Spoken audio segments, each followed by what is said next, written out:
It's like. Bismillah walhamdulillah wa salatu wa salam ala rasulillahi. Ya Rabbana zidna ilma wa taqwa wa thabbit aqdamana. ونستغفرك ونتوب إليك ونعتمد عليك ونتوجه إليك ونصلي ونسلم على النبي الكريم الذي أرسلته بالهدى ودين الحق ليعلم الناس طريقة الرشد. أما بعد. So we are still with the way to the Quran. And now we're at chapter 4 and we're dealing with the rules of reading. And what he means by the rules of reading here is he's talking about a set of rules. Khuram Murad, rahmatullahi alayhi, he's talking about a set of rules which allows us to develop a relationship with the Quran. So the rules of reading here is not pertaining to the rules of tajweed, to the proper recitation of the Quran from the angle of the rules of diction, how things are pronounced and how things are joined and so on and so forth. It's not the issue of recitation from that angle. It's the issue of reading, meaning how to develop a relationship with the Quran. And one of the things that he does is he illustrates for us what we would say is the way of the Sunnah here, the way of the Sunnah of the Khulafa al-Rashidun. So we were told to follow the way of the Sunnah, the Prophet Muhammad sallallahu alaihi wasallam, and the Khulafa al-Rashidun. And aside from the Khulafa al-Rashidun, and here in this case we're talking about the Sahaba overall, but at least we find that the way of the Sahaba. The reason why we put Khulafa al-Rashidun, because we have a hadith which indicates that the Sunnah is not just the Sunnah of the Prophet Muhammad sallallahu alaihi wasallam, but is also the Sunnah of the Khulafa al-Rashidun. And along with that, the sayings of the companions and the way of the companions, when it coincides with the teachings of Islam, it represents the Sunnah as well, right? It represents the Sunnah as well. This is very much clear, especially within the Hanafi madhab. You find that. But there's actions of the companions that we know that those actions were not actions that they took upon themselves, meaning that they're not personalized actions which they themselves generated, but they're actions in which they were the embodiment of the teachings of the Prophet Muhammad sallallahu alaihi wasallam. So we want to establish that foundation, that the practice of the reading of the Quran and having a relationship with the Quran, we find that that was the way of the companions. This is something that he himself mentions, Khuram Murad. He talks about the companions here. He talks about the companions here in the first section. So he says, prolonged companionship with the Quran must become one of your most cherished desires and occupations. This is a goal, in other words, this is a goal that the Muslim should have. It's a goal that the Muslim should have. And so, for instance, one of the issues that we find is that we have goals for other things that we do in life, especially when it comes to building our careers or when it comes to our personalized goals that have to do with entertaining ourselves or when it has to do with accomplishing certain things that we set out for ourselves. It may be a goal, for instance, in sports that we want to achieve a certain level or prowess or certain ability or capacity so that we're able to play soccer or swim or play basketball.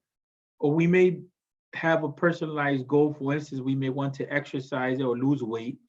Or we may have a personalized goal that we want to go to sleep at a certain time and arise at a certain time because we want to sleep a certain amount of time because we want to free up time to do other things. And so I think it's clear with these examples that I'm giving that we have life goals that we pursue on a regular basis. And those life goals have a lot to do with certain disciplines that we undertake in order to be able to achieve what it is that we're aiming at. But then the question remains, do we have a goal when it comes to our own personal development, when it comes to, like, for instance, to the issue, of the Quran, when it comes to the issue of the Quran. But let me just pause a second so that I can share the link in other places, because there is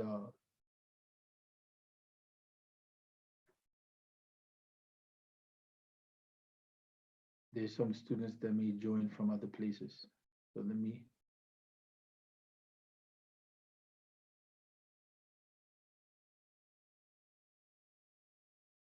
Okay, let me just leave it like that.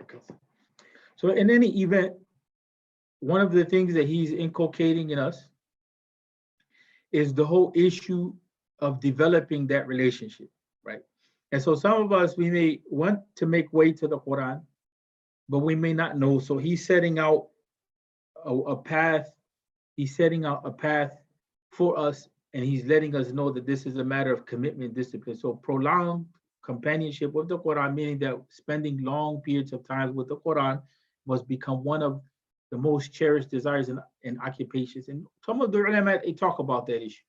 Okay, it's one thing to say that I'm going to have a relationship with the Quran and I'm going to spend a lot of time reading the Quran. But for instance, is it one of the most cherished desires that we have?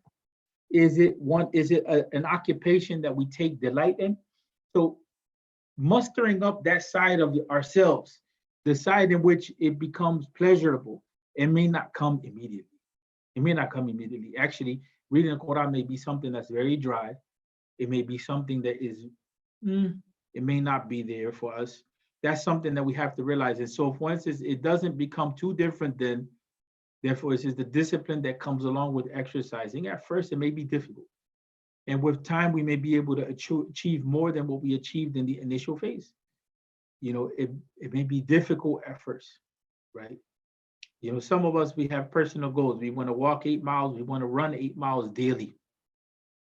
And at first, it may be difficult. And so at first, we may struggle with just doing 1 mile. Or on some days, you know, it may not be like other days. You know, initially, we may find ourselves we're excited about it. And then weather comes and conditions are not right. And then we have emotional issues. We may be upset or we may be tired. And then it disrupts the flow of the pattern or the schedule that we were on that is routine for the sake of achieving the goal. 7 to 8 miles a day, walking or running. And the intention is to promote health, and the intention is to be able to be in a zone of discipline. And so, for instance, that may be something that occurs that it may not be initially our most cherished desire and occupation to recite the Quran. And there's no harm in talking about that. I think a lot of times we try to mystify means we make things, you know, we make things kind of complicated and we don't talk about the reality of the situation, something that's not speakable, right? And so in this situation, yeah, that may be an obstacle. And so I want to say that that's something that is normal. You know, it may be as normal as any other goal that's being achieved or being aimed at. That, you know, you have your days. But in any event, he talks about that one of the goals to reach the goal of a prolonged relationship with the Quran, one goal to have is to make it something that's desired, that's cherished, meaning something that you want to do, something that you value. Something that you value. And if the recitation of the Quran is not something that we value, it becomes an issue. And, you know, at first it may be just reciting a couple ayat. It may be difficult for us, even spiritually, to overcome the challenge of staying focused other than beyond the couple of ayat of the Quran. You know, and he's going to talk about that type of thing later on, but I want to get beyond this point of saying that, you know, how is it that we achieve a prolonged companionship with the Quran? That, you know, we should be aiming at it being something that's cherished, that we have that relationship with the Quran, but it may be difficult because right now he's not talking about the issue. And I want to say that that can be normal, especially if that's not something that's part of your daily life, especially if it's something that you may be struggling with, because you may be struggling with your relationship with Allah. It's okay. It's okay, you know, to be in that mode, but it becomes then like any other challenge that you put to yourself. And so that becomes part of the struggle. And so we don't want to overwhelm ourselves to the point where we let it go. That happens when people set out personal life change goals. When they set out goals or when they set out aims in order to bring about change, because change requires transformation, change requires effort. And so one of the best things is to take things gradually. Take things gradually, one ayah at a time, something that's easy to achieve, and then you keep adding half an ayah, something that's easy to achieve until you get to a point where you can get on a regular schedule. So even if you do it once a week for reciting for Jum'ah, whatever, or even if you do it twice a week, 3 times a week, till you get to a point where it becomes part of the routine. So it's not always going to be something that you desire to do and is all happy. Sometimes there may be days where you may be struggling with it. But read it, therefore, as often and as much as you can, spend as much time with it as you can find, especially the hours of the night. Why the hours of the night? Because during the third part of the night, from the time of Maghrib, the night begins. So we start counting the third part of the night from that part. We divide between Maghrib and Fajr into 3 parts. And so we find that we have a hadith that tells us that that third part of the night indicates to the virtue of that time period. That's the time period in which Allah Ta'ala is receptive to our dua, is receptive to our prayers, is receptive to our acts of worship that take place, that we engage in, that we initiate during that time. It's a time period where most people are sleeping and they're not in the remembrance of Allah Ta'ala. And it's a time period in which what? It's a time of sincerity because no one sees you. So it's a time period in which a lot of people that have commitment to the Quran, they focus on that. Again, this is another level. This is another level of commitment to the Quran. At first, that may be difficult to ask someone to have a daily routine to the recitation of the Quran, and then at the same time to be up way before Fajr or before Fajr by 20 minutes or half an hour. That may be a little too much for people, but that is an ideal. It's not bad to say that something that we should aim at because it's an ideal.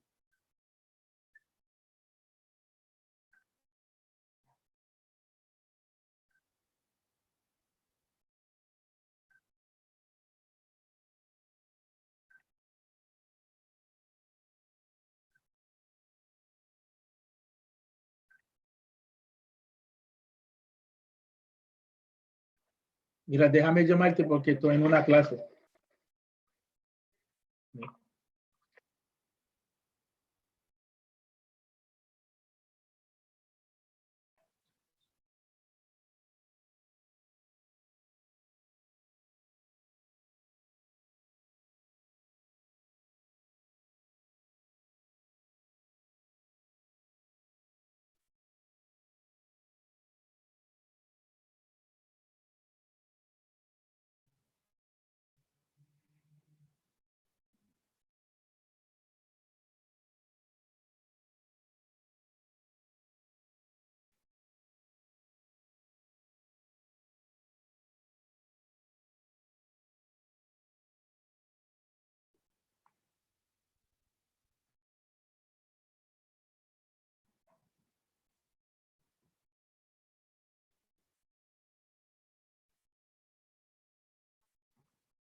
What happened? I got knocked off. Can you hear me? Yeah, I can, and I can see your screen also. Okay. So it's you can see it now or no? Yeah, try to do something. Okay. Sorry about that. I got disconnected. So here we're talking about the issue of the struggle to develop that. So it takes time. It takes time to be able to develop a relationship with the Quran, especially if that's something that is not part of our program. But with time, we can overcome the obstacles, and we should be aware that that's part of the reality. We already mentioned that the companions are the model to be taken in that regard, and they had committed themselves to the recitation of the Quran. So we move on now to the whole issue of how often to read. Some people, he says every day, you must read some part of the Quran. We talked about that, and we said that some people may read one ayat, some people may read more. Students of the Quran usually at least devote themselves to one, juz of the Quran on a regular basis.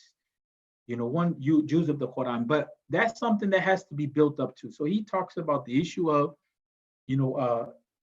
not considering your day complete until you accomplish that task. Again, that's part of setting goals for yourself. So the more regular is the best, even if it's only a short portion of the Quran. We mentioned that those who are studying the Quran already, they devote about a juz of the Quran. That's what happens in Ramadan. We're reading a juz of the Quran a day, sometimes a little more, so that the whole of the Quran can be finished within the 1 month period. And that has its precedent in the early generation, that the Quran is read. The Quran is read, over a period of time. And that period of time is usually 30 days. So the whole of the Quran is able to be reflected upon with some tranquility and ease. And so he mentions that the whole issue of regularity, right, is something that is supported by the Sunnah itself. Allah likes things which are done regularly, even if little. And that's a prophetic teaching that is mentioned in Bukhari and Muslim. But he also warned, especially that you must attend to the Quran regularly, otherwise you may easily lose your gains. Right? The parables of the companion of the Quran is like a tethered camel. A man holds on to it so long as he attends to it, and it escapes if he lets it loose. So that's something that's important. So with regard to the reading of Quran, how much it should be read, we mentioned that's something which, it has no fixed answer. Read whatever can be read with ease. Right? That's the Quranic teaching. Right? And that type of concept, whatever is facilitated for you. Right? And here he talks about the practice of the companions, which supports what came before. The practice of the companions, and those who followed them, the tabi'in, vary considerably. Some used to finish the whole of Quran 2 months, some in 1 month, some in 10 days, some in 1 week, some even in 1 day. You should, however, bear in mind the following hadith as the governing criteria. One who reads the Quran in less than 3 days does not understand it. And so here, that is not applied to the companions, but the idea here is that, the advice that's being given is that we should focus on understanding the Quran. Ibn Umar, upon being asked by the Prophet ﷺ to read the Quran in 1 month, insisted on doing so in less time. He told them, read it in 7 days and do not increase on this. Right? And so that is important. The Quran is divided into 7 hizb or groups and 30 juz, 30 parts. Right? And that gives us, an overall framework. Right? Imam An-Nawawi rahimahullah, he gives some advice. One who can discover deeper meanings by contemplation should read less, right? And so that means that if you, are focusing on the Quran, you should focus, on, if you're focusing on the Quran and you have the ability to extract meaning from it, that means that you should, focus on, as much as you can gain from. And so, for instance, if you're reading a lot and you gain from it, right, then you should focus, and you don't gain from it, then you should focus on that amount which you can gain from. Let me repeat that again. If you're reading a lot of the Quran and it is a stumbling block for you to gain from it, then you should read less. And so here he's talking about, the issue of reading less so that you can gain from it, Sometimes we think that quantity is what counts. And here the issue is not quantity, the issue is quality. Sometimes for the sake of, and also let me pause for a minute, because the issue here is regarding your goal. If your goal is to review the Quran for memorization's sake and to keep with it, and your goal is to stay in the rhythm and perfect your recitation, right? And then sometimes, becoming familiar with the Quran, then reading large portions is not an issue. But here the issue is the issue of reflecting on the Quran and taking meaning from it. So reflecting on the Quran and taking meaning from it is not going to come how we need it to come spiritually and intellectually, meaning we comprehend what's going on if we're taking large portions. So that's the logic, that if we're able to take the meaning from it, we should pause, right, and read less, right? So this is what he follows up with. He says the quantity of reading will very much depend on the purpose of reading. We mentioned that, so we're not going to go over that again. So one of the things he says, under our present circumstances, I think most of us should aim to finish a general reading of the whole of the Quran at least once every 8 months. This should not take more than 5 to 15 minutes every day, depending on whether you understand the meaning directly or through a translation. And that's why I love the way that he presented this, because he's speaking to us in our contemporary reality, in our time period, in our lifestyle, right? And he's helping us develop a relationship with the Quran as we are with our busy schedule. So who doesn't have 5 to 15 minutes a day? You know, who doesn't have 5 to 15 minutes a day, right? And so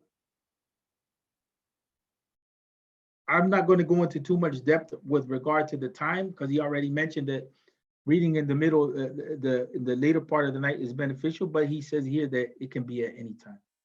It could be at any time. There's some etiquette, that we should be in the state of wudu if possible.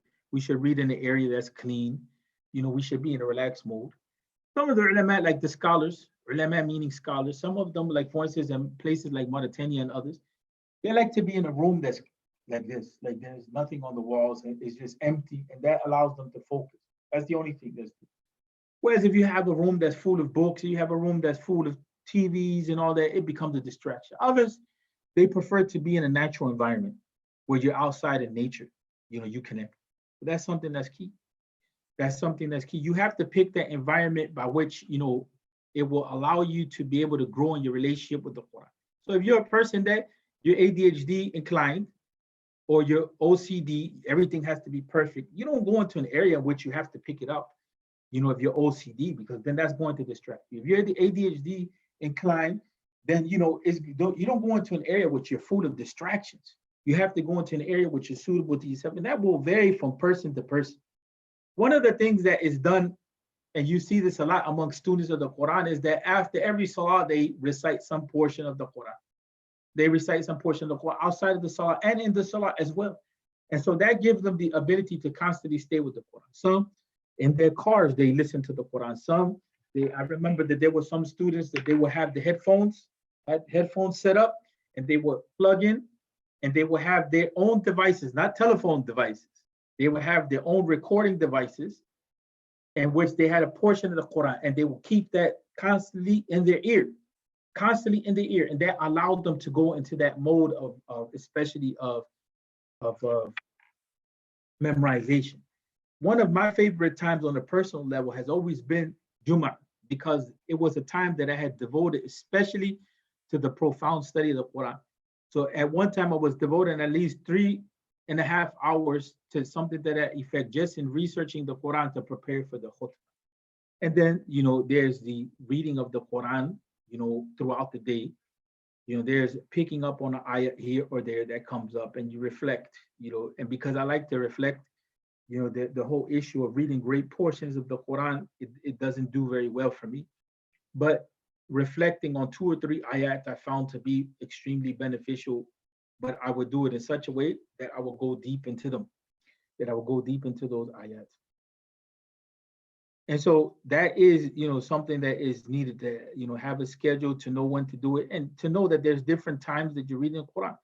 There's, or you're listening, there's that time that you may be listening to the Arabic and its translation in the car, or there may be that time where you're reading, what I'm saying, when you're in a library or when you're at home or whatever environment is that's suitable. So he says reading the Quran correctly. So here it comes into the issue of understanding how to read the Quran from the angle of what we call tajweed, or to beautify the Quran, or to read with these proper rules. And that takes in and of itself a lesson. So he says an hour a day of sustained learning for a month or so should be enough for an educated adult to acquire the minimum essential rudimentary skills in this respect. And that's something we're not going to spend a lot of time on, other than saying that the issue of tajweed is important. But what's more important, in this time period, is to gain a relationship. And then part of that in gaining a relationship is to recite properly. But we don't want to say, first you have to recite properly before developing a relationship with the Quran, because for some people that's frustrating. So you have to be able to find the proper teacher that's going to help you in this regard. I don't know what happened here, but there was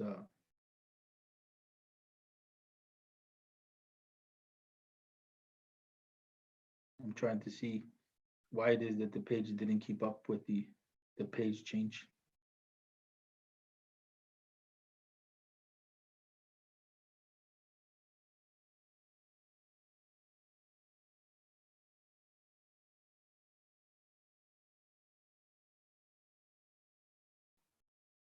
So there's a discrepancy between the pages. I'm going to keep it moving so that we don't lose time.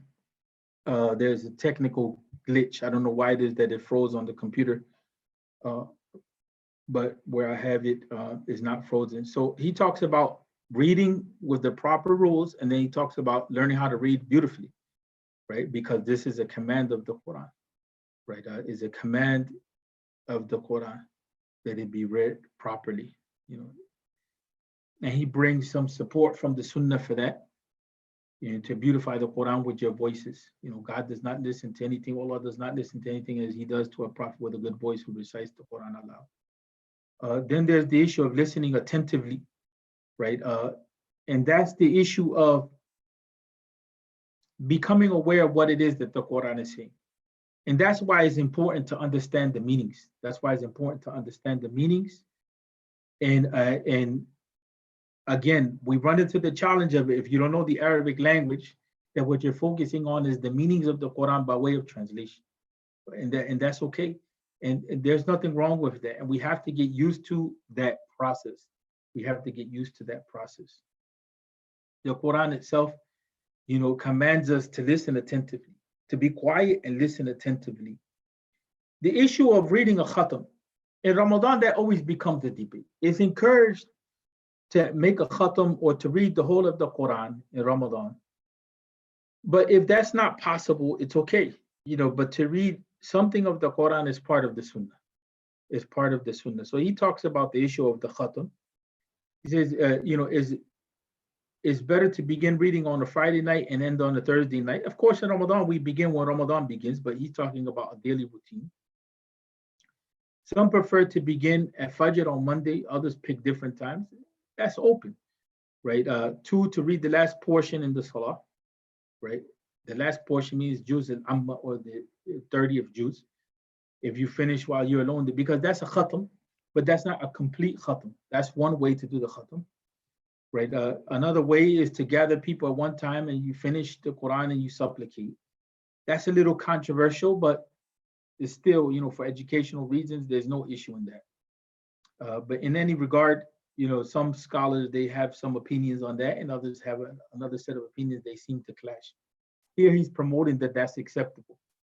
And he is giving some proof. When Anas bin Malik, the companion of the Prophet, used to complete the Quran reading, he gathered his family and supplicated. In Sunan Abi Dawood, Hakim ibn Utayba is reported to have said, I was sent for by Mujahid and Ubaidah, who said to me, we have invited you because we intended to finish the Quran, to make a khatam of it, and the supplications at the time of finishing are answered. In another version, they are reported to have said, the mercy of Allah descends at that time of finishing the Quran. The fourth way is to fast on the day when you intend to complete the Quranic recitation. And the fifth is begin the next reading of the Quran immediately after you have completed the last, that is the Surah Al-Fatih, and a few of the ayat. Surah Al-Fatiha, sorry. Surah Al-Fatiha and a few ayat of Surah Al-Baqarah after you finish Nas. So it becomes like a recitation. It becomes like a full recitation, a khatam, because you're reading Surah Al-Nas and then you continue with Surah Al-Fatiha and then some of the Baqarah. That's a way to kind of have a khatam, right? This will, in one sense, comply with the hadith narrated by Anas bin Malik, and then you make dua. Those are different ways of performing the khatam. Different ways of performing the khatam. And so lastly, before we leave, he talks about memorizing the Quran as much as you can. And memorization of Quran comes at different levels to different people. It comes with ease for some and hardship for others. So we have to remember that.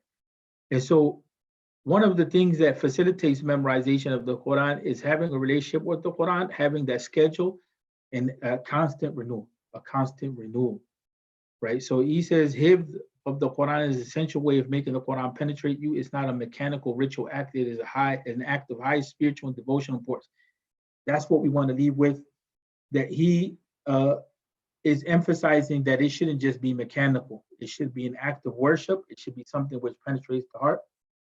And the Quran is something that protects us on the day of Yawm al-Qiyamah. Memorize the Quran, for Allah will not punish the heart which contains the Quran. And here we're not just talking about memorization, we're talking also about understanding and acting upon it. أقول قولي هذا واستغفر لي ولكم والحمد لله رب العالمين. I don't know if there's any questions, but if there's no questions, we'll end here and we'll see you next time.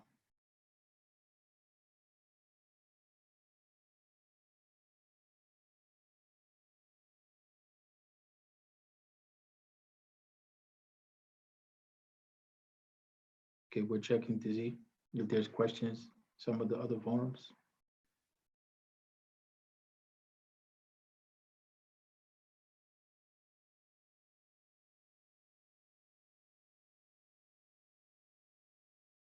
Okay.